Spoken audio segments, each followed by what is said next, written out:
শ্যামাপ্রসাদকে পাঠ্যক্রমে অন্তর্ভুক্তির দাবি। রাজ্য সরকার ও তৃণমূলকে করা নিশানা সুকান্ত মজুমদারের।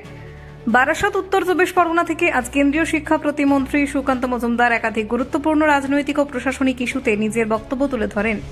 তিনি বলেন, দেশের গঠনে ডক্টর শ্যামাপ্রসাদ মুখোপাধ্যায়ের অবদান সম্পর্কে ছাত্রছাত্রীদের জানানো অত্যন্ত জরুরি। তাই তার জীবন ও কর্মকে স্কুলের পাঠ্যক্রমে অন্তর্ভুক্ত করার দাবি তিনি দীর্ঘদিন ধরেই জানিয়ে আসছেন। রাজ্য সরকার বিষয়টিকে গুরুত্ব দিয়ে বিবেচনা করবে বলে তিনি আশা প্রকাশ করেন। বারুইপুরে নাবালিকা ধর্ষণ ও খুনের ঘটনায় তিনি জানান, ইতিমধ্যে একাধিক অভিযুক্তকে গ্রেফতার করা হয়েছে এবং তদন্তে যাদের নাম উঠে আসবে তাদেরও দ্রুত গ্রেফতার করা হবে। কেউ দোষী প্রমাণিত হলে আইন অনুযায়ী সর্বোচ্চ শাস্তি নিশ্চিত করা হবে। একই সঙ্গে তিনি অভিযোগ করেন, এই ঘটনাকে কেন্দ্র করে তৃণমূল কংগ্রেস ধর্মীয় মেরুকরণের চেষ্টা করছে এবং এই বিষয়ে প্রাক্তন মুখ্যমন্ত্রী মমতা বন্দ্যোপাধ্যায় এবং অভিষেক বন্দ্যোপাধ্যায়ের ভূমিকার সমালোচনা করেন। রাজনৈতিক প্রসঙ্গে সুকান্ত মজুমদার বলেন, তৃণমূল কংগ্রেস এখন একটি ডুবন্ত নৌকা। তার দাবি, এই দলে যোগ দিলে রাজনৈতিক ভবিষ্যতও অনিশ্চিত হয়ে পড়বে।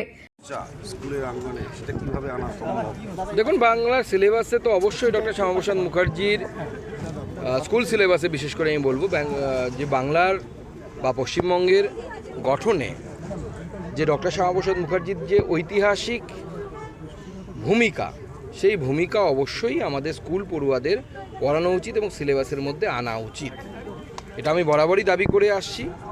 20 জুন অর্থাৎ যেদিন পশ্চিমবঙ্গ দিবস, সেদিনও আমি আমার রাজ্য পার্টি অফিসে অর্থাৎ সল্টলেকের যে পার্টি অফিস, সেখান থেকে এটা আবেদন জানিয়েছিলাম মাননীয় মুখ্যমন্ত্রী এবং মাননীয় শিক্ষামন্ত্রীদের কাছে। আমার বিশ্বাস আগামী দিনে পশ্চিমবঙ্গ সরকার এই বিষয়ে পদক্ষেপ নেবে। কালকে বারুইপুরে তৃণমূলের প্রতীক তহবিল যাবে, এই সিদ্ধান্ত কি বলবেন? ডুবন্ত নৌকা, পেছনে তলায় অনেক বড় ফুটো হয়ে গেছে। এবারে ফুটো নৌকো নেওয়ার জন্য এত মারামারি কেন, আমি তো সেটাই বুঝতে পারছি না।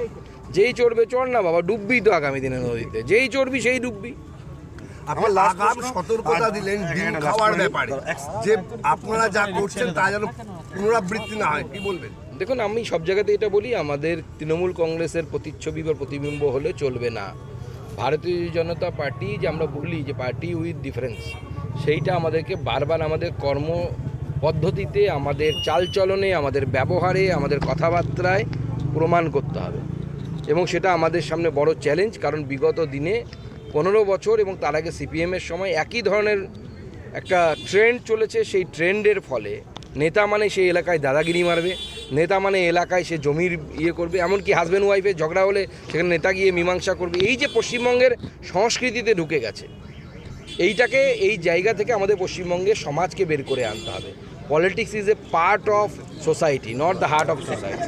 লাস্ট প্রশ্ন, জনগণের সিট গঠন করেছে, কিন্তু রাতে মমতা বন্দ্যোপাধ্যায় যাওয়ার চেষ্টা করেন, অভিষেক বন্দ্যোপাধ্যায় পোস্ট করেন, কোথাও কি এটা উস্কানির উত্তেজনা তৈরি করার জন্য? দেখুন, যেহেতু দুর্ভাগ্যের বিষয়, যেহেতু যে এই ধরনের একটা ঘটনা ঘটে গেছে এবং অপরাধীরা প্রত্যেকেই অ্যারেস্টেড হয়েছে, যদি আরও কেউ থাকে তারা আরও অ্যারেস্ট হবে, চিন্তার কোনো কারণ নেই। আমাদের সরকার কাউকে ছাড়বে না এবং অপরাধীরা যদি উপযুক্ত তথ্য প্রমাণের ভিত্তিতে প্রমাণিত হয় তারা অপরাধী, তাদের সর্বোচ্চ শাস্তি দেওয়ার ব্যবস্থা করবে। কিন্তু দুর্ভাগ্যবশত যেহেতু এটাতে একটা রিলিজিয়াস অ্যাঙ্গেল দেওয়ার চেষ্টা, ধর্মীয় মেরুকরণের চেষ্টা তৃণমূল কংগ্রেসের তরফ থেকে করা হচ্ছে এবং দুর্ভাগ্যের বিষয় প্রাক্তন মুখ্যমন্ত্রী মমতা বন্দ্যোপাধ্যায়ের তরফ থেকে এবং অভিষেক বন্দ্যোপাধ্যায়ের তরফ থেকে করার একটা চেষ্টা চলছে, সিপিএমও এর সাথে আছে। আজ কমিশনে ঋতপর্ণ